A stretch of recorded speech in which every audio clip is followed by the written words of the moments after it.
एक समय की बात है, काफी घना जंगल था। उस जंगल में बारिशों का मौसम आने ही वाला था। सभी पक्षी काफी चिंतित थे क्योंकि उन सब ने अभी तक अपना घर नहीं बनाया था। इसीलिए रोजाना सभी पक्षी सुबह सुबह उठकर अपना घर बनाने के लिए लकड़ियाँ ढूंढने जाते थे। चलो भाई चलो, बारिश का वक्त बहुत ही ज्यादा करीब है। जल्दी से जाकर मजबूत लकड़ियाँ ढूंढ लेता हूँ, वरना सभी पक्षी मजबूत लकड़ियाँ ढूंढकर सारी लकड़ियाँ खत्म कर देंगे। चलो भाई कालू कौवे, बहुत ही आराम कर लिया है, पूरी रात से सो ही रहा था, अब उठकर लकड़ियाँ ढूंढ लेता हूँ। चलो अब बारिश का वक्त बहुत ही ज्यादा करीब आ गया है, अगर मैं लकड़ियाँ ढूंढने नहीं गया तो सभी पक्षी लकड़ियाँ ढूंढकर खत्म कर देंगे। अरे चलो भाई चलो मिट्ठू मियाँ, जल्दी से लकड़ियाँ ढूंढने चलता हूँ। मस्त लकड़ियाँ ढूंढकर यहाँ पर अपना अच्छा सा घर बना लूंगा, फिर बारिश का मौसम आसानी से कट जाएगा। रोजाना ही मैं लकड़ियाँ ढूंढने जाती हूँ, लेकिन इस बार गर्मी बहुत ही ज्यादा पड़ी थी, इसीलिए कोई मजबूत लकड़ी मिल ही नहीं रही है। ज्यादा गर्मी की वजह से सभी लकड़ियाँ गलकर खराब हो चुकी हैं। सभी पक्षियों ने अपने अपने घोंसले में बच्चे दिए हुए हैं, उनको अपना अपना घर बनाने की बहुत ही जल्दी होगी। सभी पक्षी रोजाना की तरह आज भी लकड़ियाँ ढूंढने निकले होंगे। चलो मैं भी निकल जाती हूँ लकड़ियाँ ढूंढने। फिर मीनू चिड़िया वहाँ से लकड़ियाँ ढूंढने के लिए निकल जाती है। दूसरी तरफ कबूतर भी लकड़ियाँ ढूंढ रहा होता है। तभी उसे अचानक एक जगह पर काफी सारी लकड़ियाँ दिखती हैं। अरे वाह, मेरी किस्मत तो बहुत ही अच्छी है। अभी तो मुझे ज्यादा देर भी नहीं हुई है और इतनी जल्दी ही लकड़ियाँ मिल गई।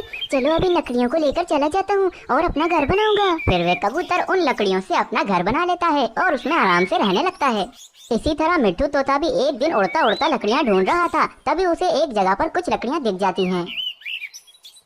चलो अब आखिरकार आज भी मुझे लकड़ियाँ मिल ही गई हैं। अब इन लकड़ियों को ले जाकर मैं भी अपना घर बना सकूंगा। फिर मिट्ठू तोता भी उन लकड़ियों को अपने घोंसले में ले जाकर वहाँ पर अपना घर बना लेता है और उसमें रहने लगता है। फिर एक दिन मीनू चिड़िया और कालू कौवा दोनों ही अपना अपना घर बनाने के लिए लकड़ियाँ ढूंढ रहे होते हैं। अरे कितनी देर हो गई है, लकड़ियाँ तो मिल ही नहीं रही है। बारिश तो किसी भी दिन हो सकती है, मैं क्या करूँगी। तभी मीनू चिड़िया को अचानक एक जगह पर काफी सारी लकड़ियाँ दिख जाती हैं। वाह, चलो आज मुझे लकड़ियाँ मिल गई हैं, अब इन लकड़ियों को उठाकर अपना घर बनाऊंगी मैं। इतना कहकर मीनू चिड़िया उन लकड़ियों के पास जाकर बैठ जाती है। दूसरी तरफ कालू कौवा भी काफी देर से लकड़ियाँ ढूंढ रहा था, पर उसे लकड़ियाँ नहीं मिल रही थी। अरे भाई अब मैं क्या करूं? इतनी मेहनत मैंने तो अपनी सारी जिंदगी में कभी भी नहीं करी है, जितनी मेहनत मुझे आज करनी पड़ रही है। अगर बारिश ना होती तो मैं ये कभी भी ना करता। तभी कालू कौवे की नजर मीनू चिड़िया पर पड़ती है।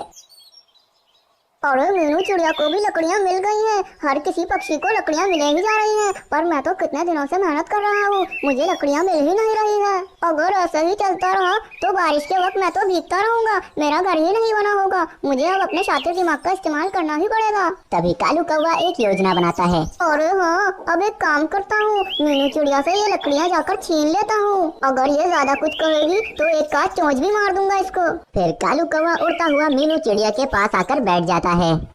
अरे मीनू चिड़िया, तुम ये क्या कर रही हो? ये लकड़ियाँ मैंने अभी ढूंढकर यहाँ पर रखी थी और तुम ये लकड़ियाँ ले जा रही हो। तुम्हें पता है चोरी करना कितनी गलत बात है, फिर भी तुम चोरी कर रही हो। अरे कालू कौवे, तुम झूठ क्यों बोल रही हो? ये लकड़ियाँ तो अभी अभी मुझे मिली है, तुम झूठ मत बोलो। मुझे पता है तुम बहुत शातिर हो, तुम्हें लकड़ियाँ नहीं मिल रही होंगी तो तुम मुझे बेवकूफ बनाकर लकड़ियाँ ले जाना चाहती हो। अरे चलो मीनू चिड़िया, अब अगर तुम्हें पता लग ही गया है तो लाओ अब ये लकड़ियाँ मुझे दे दो। नहीं कालू कौवे, मैं तुम्हें ये लकड़ियाँ नहीं दूंगी। अरे मीनू चिड़िया, अगर तुम ये लकड़ियाँ मुझे नहीं दोगी तो मुझे जबरदस्ती करना भी आता है, इसलिए मैं तुम्हें अभी प्यार से समझा रहा हूँ, ये लकड़ियाँ मुझे दे दो। फिर मीनू चिड़िया वे लकड़ियाँ उस कालू कौवे को दे देती है और उदास होकर वहाँ से चली जाती है। अब सभी पक्षियों ने अपना अपना घर मजबूत बना लिया था, लेकिन मीनू चिड़िया को लकड़ियाँ मिल ही नहीं रही थी। इसी वजह से उसका घर अब तक ना बन पाया था। फिर एक दिन जोरदार बारिश शुरू हो जाती है। सभी पक्षी अपने अपने घरों में आराम से रह रहे होते हैं। मीनू चिड़िया का घर अब तक नहीं बना था, इसीलिए वे अब तक अपने दोनों बच्चों के साथ बारिश में भीग रही थी। मैं अब क्या करूं? बारिश शुरू हो गई है, इस तरह बारिश होती रही तो मेरे बच्चे बारिश में भीगकर बीमार हो जाएंगे। मुझे अब कुछ न कुछ तो सोचना ही पड़ेगा। तभी मीनू चिड़िया की नजर एक दरख्त पर पड़ती है, जो दरख्त बीच में से बिल्कुल ही खाली होता है। फिर मीनू चिड़िया अपने दोनों बच्चों को उस दरख्त के अंदर रख देती है। बस उस दरख्त के अंदर इतनी ही जगह थी कि उसके दोनों बच्चे आराम से उस दरख्त के अंदर आ गए थे। इसीलिए अब भी मीनू चिड़िया बारिश में ही भीग रही होती है। फिर पूरे एक दिन के बाद बारिश रुक जाती है। मीनू चिड़िया बारिश में भीगने की वजह से काफी ज्यादा बीमार हो जाती है, इसीलिए वे उड़ती उड़ती उल्लू वैद जी के पास जाती है। फिर मीनू चिड़िया वहाँ जाकर देखती है तो उल्लू वैद जी एक बहुत ही बड़े किन्नू का घर बनाकर उसमें रह रहे होते हैं। मीनू चिड़िया भी उस किन्नू के घर में जाकर बैठ जाती है। अरे मीनू चिड़िया, तुम तो बहुत ही ज्यादा बीमार लग रही हो। अरे हाँ उल्लू वैद जी, मैं बहुत ही ज्यादा बीमार हूँ, मेरा इलाज कर दीजिए। मीनू चिड़िया, मुझे तो लगता है कि तुम बारिश में बहुत ही ज्यादा भीगी हो, इसीलिए तुम बीमार हो गई हो। क्या तुमने इस बार अपना मजबूत घर नहीं बनाया था? हाँ उल्लू वैद जी, मैंने अपना घर इस बार नहीं बनाया था। मैंने बहुत लकड़ियाँ ढूंढी, पर फिर भी मुझे लकड़ियाँ नहीं मिली थी, और बहुत ही मुश्किल से मुझे एक बार लकड़ियाँ मिल भी गई थी, लेकिन उस कालू कौवे ने अपने शातिरपन से मुझसे वो लकड़ियाँ छीन ली थी, इसीलिए मैं कल पूरा दिन बारिश में भीगी हूँ। अरे मीनू चिड़िया, तुम एक काम करो, मेरे पास एक दवा वाला पानी है, तुम वे दवा वाला पानी किसी भी फल वाले पेड़ की जड़ों में डाल देना, तभी तुरंत ही उस पेड़ का कोई भी एक फल बहुत ही ज्यादा बड़ा हो जाएगा। फिर तुम उस फल को अंदर से खोखला करके उसे अपने घर की तरह बना लेना और उसमें ही पूरी बारिश गुजारना, जैसे मैंने ये अपना कीनू का घर बनाया हुआ है। तभी मीनू चिड़िया उल्लू वैद जी से पानी लेकर चली जाती है। फिर मीनू चिड़िया वे पानी एक सेब के दरख्त की जड़ों में डाल देती है। तभी देखते ही देखते उस पेड़ का एक सेब बहुत ही ज्यादा बड़ा हो जाता है। फिर मीनू चिड़िया उस सेब को खोखला करके उसे एक घर की तरह बना लेती है और उसमें रहने लगती है। अब अगले दिन फिर से बहुत ही ज्यादा तेज बारिश शुरू हो जाती है। बारिश इतनी तेज होती है कि हवाओं से सभी पक्षियों के बने हुए घर भी उड़ जाते हैं। अब सभी पक्षी बारिश में बहुत ही ज्यादा भीग रहे होते हैं, पर मीनू चिड़िया तो आराम से अपने सेब के घर में रह रही होती है। फिर सभी पक्षी उड़ते उड़ते मीनू चिड़िया के पास जाते हैं। अरे मीनू चिड़िया, तुमने ये इतने बड़े सेब का घर कैसे बना लिया? हम सबके बने हुए घर तो हवा की वजह से उड़ गए हैं। अब हम सब पक्षी बारिश में भीग रहे हैं, हमें बताओ हम क्या करें? अरे हाँ मीनू चिड़िया, मुझे बताओ तुमने ये घर कैसे बनाया, ताकि हम भी ऐसा ही घर बना लें। अरे इसमें मैंने कुछ भी नहीं किया है, ये सारा तो उल्लू वैद जी का कमाल है। उल्लू वैद जी ने ही मुझे एक पानी दिया था, वो पानी मैंने इस सेब के पेड़ की जड़ों में डाल दिया था, तभी तुरंत ही ये पेड़ में ये बड़ा सेब उग गया था। फिर मैंने उस सेब को अपने घर की तरह बना लिया और उसमें रहने लगी। तुम सब भी उल्लू वैद जी के पास जाओ और वे पानी ले लो और अपना अपना घर बना लो। फिर सभी पक्षी उल्लू वैद जी के पास आ जाते हैं। अरे उल्लू वैद जी, आज बहुत ही तेज बारिश हो रही है, इसीलिए हम सब पक्षियों के घर भी उड़ गए हैं। अब हम सब बारिश में भीग रहे हैं। आपने मीनू चिड़िया को जो पानी दिया था वो ही हमें दे दीजिए, ताकि हम भी अपना घर बना लें। ठीक है, मैं पानी दे देता हूँ, लेकिन मैं इस कालू कौवे को पानी नहीं दूंगा। ये कालू कौवा बहुत ही ज्यादा बुरा है। जब मीनू चिड़िया को लकड़ियाँ मिल गई थी तो इस कालू कौवे ने उससे वे लकड़ियाँ छीन ली थी और उन्हीं लकड़ियों से इसने अपना घर बना लिया था। तभी मीनू चिड़िया पूरे एक दिन बारिश में भीगी थी। अब ये भी बारिश में भीगेगा, तभी इसे पता लगेगा। तुम सब ये पानी ले जाओ। फिर वे सब पक्षी वे पानी लेकर चले जाते हैं।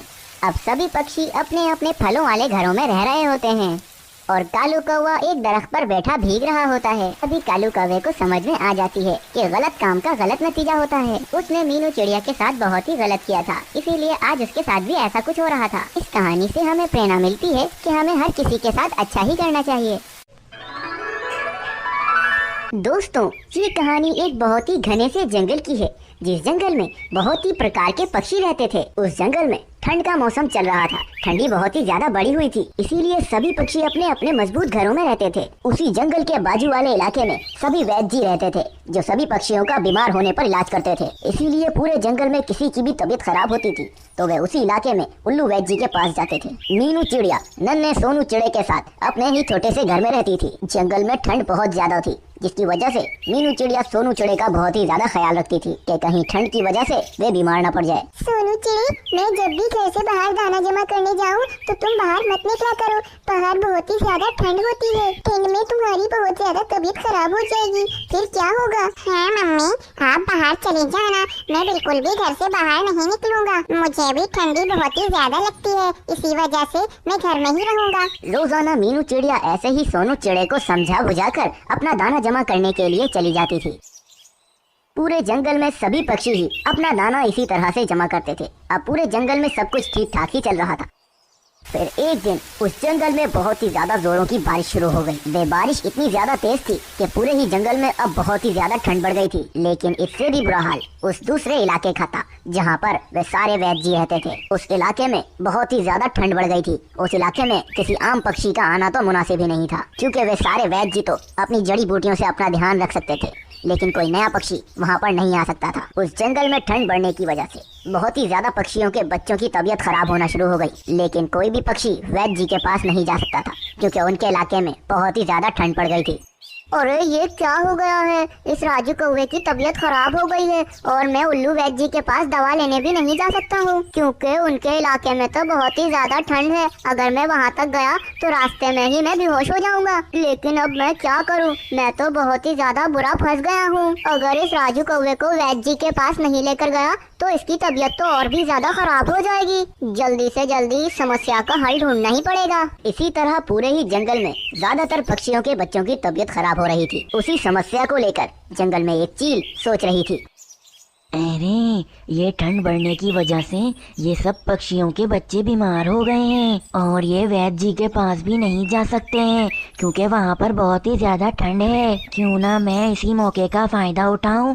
मैं एक काम करती हूँ, मैं एक लकड़ी की बस तैयार करती हूँ जिस बस में पक्षियों को बिल्कुल भी ठंड ना लगे। उस बस में बिठाकर मैं उन पक्षियों को वैद्य जी के पास छोड़ के आऊंगी और बदले में उनसे वे सुनहरे दाने मांगूंगी। वे दाने बहुत ही ज्यादा अच्छे होते हैं, लेकिन उन दानों को लाना कोई आसान काम नहीं है क्योंकि वे दाने वहाँ पर हैं जहाँ बहुत सारे सांपों का इलाका है। उन सांपों से मुझे बहुत ही ज्यादा डर लगता है, लेकिन अब ये सब पक्षी मुझे खुद ही वे दाना ला कर देंगे।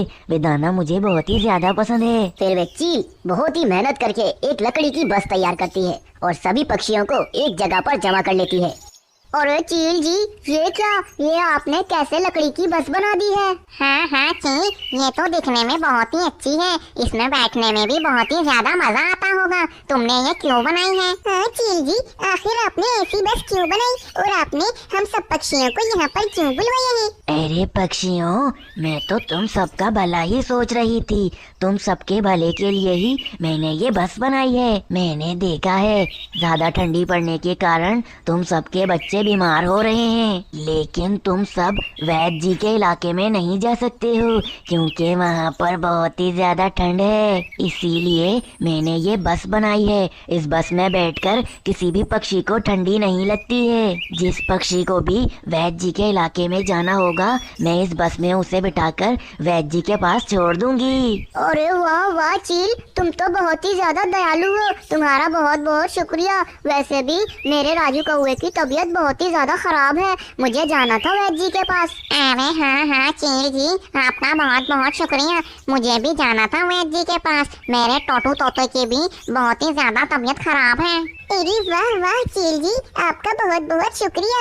आपने हम सब पक्षियों के बारे में इतना कुछ सोचा। अरे इसमें सोचना क्या, लेकिन मेरी एक शर्त तो सुन लो तुम सब। हाँ हाँ चील जी, बोलो तुम्हारी क्या शर्त है? मेरी शर्त ये है कि मुझे सुनहरे दाने बहुत ही ज्यादा पसंद हैं। वो सुनहरे दाने जो सिर्फ सांपों के इलाके में ही मिलते हैं। उस इलाके में बहुत ही ज्यादा खतरा होता है, लेकिन फिर भी मुझे वे दाने बहुत ही ज्यादा पसंद हैं। इसीलिए जो पक्षी भी मुझे वे दाना देगा, मैं उसी को ही वैद्य जी के पास छोड़ कर आऊंगी। अगर दाना नहीं होगा तो मैं किसी पक्षी को इस बस में बैठने भी नहीं दूंगी। मिट्टू तोते और कालू कौवे के पास वे एक एक सुनहरा दाना पड़ा हुआ था। एक दिन मीनू चिड़िया के सोनू चिड़े की भी बहुत ही ज्यादा तबीयत खराब हो गई, जिसके कारण मीनू चिड़िया बहुत ही ज्यादा चिंतित थी। अरे ये क्या हो गया है, सोनू की तबीयत कितनी खराब हो गई है और मैं वैद्य जी के पास भी नहीं जा सकती हूँ क्योंकि मेरे पास सुनहरा दाना नहीं है। उस चील ने मुझे साफ ही मना किया था कि अगर दाना नहीं होगा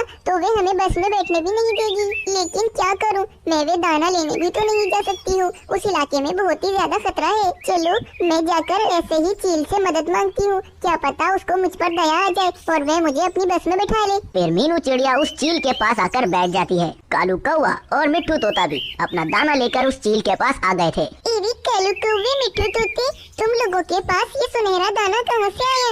क्या तुम लोग उस इलाके में गए थे? और नहीं नहीं मीनू चिड़िया, तुम क्या पागल हो? उस इलाके में कौन जाएगा? ये दाना तो बहुत ही पुराना है। ये दाना तो मेरे पिताजी लेकर आए थे। उस जमाने में उस इलाके में सांप नहीं थे, इसी वजह से ये दाना अब तक मेरे पास पड़ा है। हाँ हाँ हाँ मीनू चिड़िया, मेरे पास भी ये दाना जभी से पड़ा हुआ है। ठीक है, तुम दोनों के दाने तो मैं ले लूंगी। लाओ मीनू, तुम भी अपना दाना दे दो ताकि मैं तुम सबको वैद जी के पास छोड़ के आ जाऊं। मेरी चील जी, मुझे माफ कर दो, मेरे पास दाना नहीं है। मेरे बच्चे की तबीयत बहुत ही ज्यादा खराब हो गई है, मेरी मदद करो। मुझे बगैर दाने के ही उल्लू वैद जी के पास ले चलो। नहीं मीनू चिड़िया, मैंने तुम्हें पहले ही मना किया था। दाना नहीं होगा तो बस मैं बैठने भी नहीं दूंगी। जाओ, यहाँ से चली जाओ, मैं तुम्हें बिल्कुल भी नहीं लेकर जाऊंगी। मीनू चिड़िया के बहुत ज्यादा बोलने पर भी वह चील मीनू चिड़िया को अपने साथ नहीं लेकर जाती और कालू कौवे और मिट्टू तोते को उस बस में बिठाकर वैद्यों के इलाके में ले जाती है। दूसरी तरफ मीनू चिड़िया अपने घर में बहुत ही ज्यादा चिंतित होती है। एरी सोनू, तुम एक काम करो, तुम यहाँ पर सो जाओ, मैं थोड़ी देर में आती हूँ। इतना कहकर वे मीनू चिड़िया उस दाने को लेने के लिए सांपों के इलाके में चली जाती है। मीनू चिड़िया सांपों के इलाके में जमीन पर एक जगह बैठी होती है कि अचानक पीछे से एक सांप मीनू चिड़िया को डस लेता है। मीनू चिड़िया छत से उड़ती हुई एक पेड़ के ऊपर चढ़कर बैठ जाती है। मीनू चिड़िया को वह सांप ठीक तरह से डस नहीं पाया था, लेकिन फिर भी मीनू चिड़िया उस पेड़ पर ही बेहोश हो जाती है। मीनू चिड़िया बहुत ही ऊंचे दरख्त पर बेहोश हो गई थी, जिस दरख्त पर वह सांप नहीं पहुंच सकता था। दूसरी तरफ कालू कौवा वापस अपने घर में राजू कौवे के पास आ गया था। राजू कौवा वैद्य जी की दवाई खाकर सो गया था, लेकिन अब कालू कौवे को मीनू चिड़िया के बच्चे की भी बहुत ही ज्यादा चिंता हो रही थी। वे मीनू चिड़िया अपने बच्चे के लिए वैद्य जी के पास नहीं जा सकी। चलो मैं एक काम करता हूँ, मीनू चिड़िया के पास जाकर उसकी हालचाल पूछता हूँ। यही सोचकर कालू कौवा मीनू चिड़िया के घर में आ जाता है। और सोनू बेटा, मीनू चिड़िया कहाँ पर गई है? कौवे अंकल, पता नहीं वो कहाँ गई है, लेकिन मुझे कहकर गई थी कि मैं थोड़ी देर में आ रही हूँ, लेकिन अब बहुत देर हो गई है और वो नहीं आई है। मुझे बहुत ही ज्यादा चिंता हो रही है। अरे तुम चिंता मत करो, वैसे ही तुम्हारी बहुत ज्यादा तबीयत खराब है। मुझे पता है वह मीनू चिड़िया बहुत ही ज्यादा जिद्दी है, कहीं वो उस दाने को लेने के लिए उस खतरनाक इलाके में ना चली गई हो, कहीं वो किसी खतरे में ना हो। मुझे उसको बचाना होगा, अगर वो वहाँ पर होगी तो मैं उसे यहाँ पर ले आऊंगा। फिर कालू कौवा वहाँ से उड़ता हुआ सांपों के इलाके में जाता है। तभी उसे एक ऊंचे दरख्त पर मीनू चिड़िया दिखती है। कालू कौवा मीनू चिड़िया के पास आकर बैठ जाता है। और मीनू, ये तुम्हें क्या हो गया है? तुम्हें तो सांप ने डस लिया है, अब मैं क्या करूं? इसे तो मैं वैद्य जी के पास भी नहीं लेकर जा सकता, लेकिन अब मैं क्या कर सकता हूं? एक काम करता हूं, उस चील के पास जाता हूं। वह चील अपनी बस में मीनू चिड़िया को बिठाकर वैद्य जी के पास ले जाएगी। फिर कालू कौवा मीनू चिड़िया को उस चील के पास लेकर आ जाता है। और चील जी, ये देखो, अगर तुम मीनू चिड़िया को अपने साथ ले जाती तो आज ये ना होता। मैं तुम्हारे लिए सुनहरा दाना लेने के लिए सांपों के इलाके में गई थी और उसे सांप ने डस लिया, अब वो बेहोश है, हमें उसे वैद्य जी के पास ले जाना होगा। चील ये सब देखकर बहुत ही ज्यादा शर्मिंदा होती है। अब वे मीनू चिड़िया को उस बस में बिठाकर वैद्य जी के पास ले जाती है। वैद्य जी मीनू चिड़िया की मरहम पट्टी करके उसे बिल्कुल ठीक ठाक कर देते हैं और मीनू चिड़िया को सोनू चिड़े के लिए भी कुछ दवाइयाँ दे देते हैं। अब मीनू चिड़िया वापस आकर सोनू चिड़े को वे दवा खिला देती है और सोनू चिड़ा भी कुछ दिनों में बिल्कुल ही ठीक हो जाता है। अब वे चील सभी पक्षियों को मुफ्त में ही इधर से उधर छोड़ दिया करती थी। इस कहानी से हमें प्रेरणा मिलती है कि हमें हमेशा लोगों की